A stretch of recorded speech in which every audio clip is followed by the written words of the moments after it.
Hello and welcome to Prolific classes. आज हम लोग करें क्लास 10th एनसीईआरटी एक्सरसाइज 11.1 का क्वेश्चन नंबर 10, जो कि काफ़ी ज़्यादा आसान क्वेश्चन है। स्टार्ट करते हैं। क्वेश्चन मुझे कह रहा है there is an umbrella has 8 ribs which are equally spaced assuming umbrella to be a flat circle of radius 45 centimetre, find the area between two consecutive ribs of the umbrella.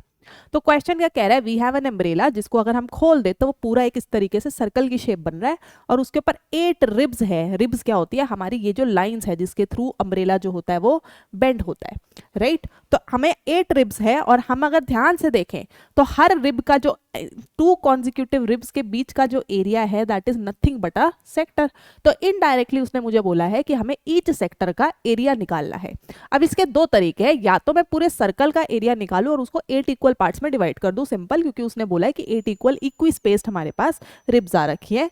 या फिर हम क्या कर सकते हैं, हम लोग पहले ईच सेक्टर का एंगल निकालेंगे बाय डिवाइडिंग 360 अपॉन 8 और फिर हम लोग उसमें एरिया ऑफ सेक्टर निकाल के अपना रिक्वायर्ड एरिया निकाल सकते हैं। तो हम थोड़ा इजी वाला मेथड ले रहे हैं कि हम लोग अपने सर्कल का एरिया निकालते हैं और उसको 8 से डिवाइड कर देते हैं। तो स्टार्ट करते हैं। हमारे पास radius we are given with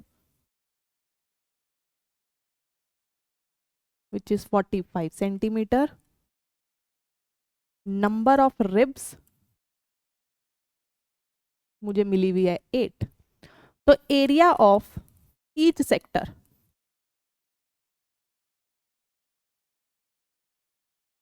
would be area of circle upon में 8।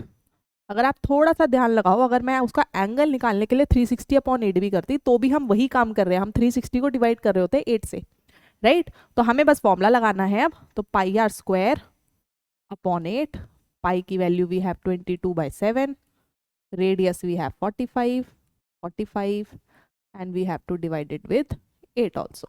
तो यहाँ पे हम इसको सॉल्व करेंगे तो ये 11 पे कट रहा है, ये 4 पे कट रहा है, तो पूरा पूरा आंसर हमारे पास आ रहा है 795.5 सेंटीमीटर स्क्वायर।